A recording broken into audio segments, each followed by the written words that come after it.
Hello everyone, welcome to my channel কিছু কথা কিছু গল্প।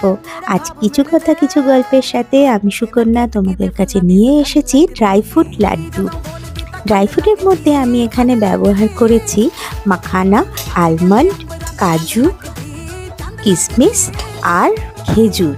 আর তার সাথে আমি নিয়েছি একটুখানি ওয়ালনাট আর নিয়েছি গুড়। চলো তাহলে কিভাবে বানাচ্ছি দেখে নিই। প্রথমে আমি একটু সামান্য 1 চামচ ঘি নিয়ে ওর মধ্যে প্রথমে মাখানাটাকে একটু ড্রাই রোস্ট করে নিয়েছি। তারপরে ওর ঘির মধ্যে আরেকটু ঘি নিয়ে সমস্ত ড্রাই ফ্রুটগুলোকে একসাথে রোস্ট করে একটু ঠান্ডা হতে রেখে দিয়েছি। তারপরে যে খেজুরটা নিয়েছিলাম সেটাকে একটু দুধের সাথে মিক্সিতে ভালো করে পিষে রেখে দিয়েছি।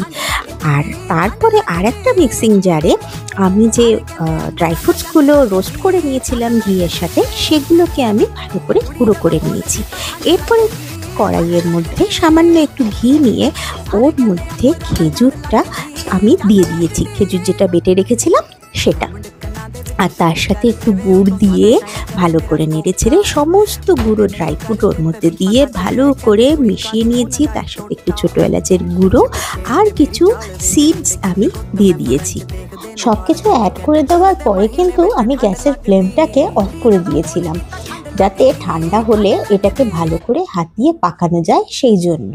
তারপরে একটু ঠান্ডা হয়ে গেছে যখন, তখন আমি হাতের মধ্যে একটুখানি সামান্য ঘি মেখে নিয়ে এক এক করে গোল গোল আকারে লাড্ডু পাকিয়ে ব্যাস রেডি আমাদের ড্রাই ফ্রুট লাড্ডু।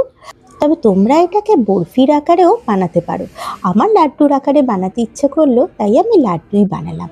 আর আমার লাড্ডু বানানোর ভিডিওটা তোমাদের কেমন লাগলো কমেন্ট বক্সে লিখে আমাকে জানাতে কিন্তু ভুলবে না। তবে আর দেরি কেন, শীতের জন্য তৈরি হয়ে যাও, লাড্ডু বানিয়ে রাখো। এই লাড্ডু একটা করে খেলেই শীতের কবল থেকে মুক্তি। চলো টাটা।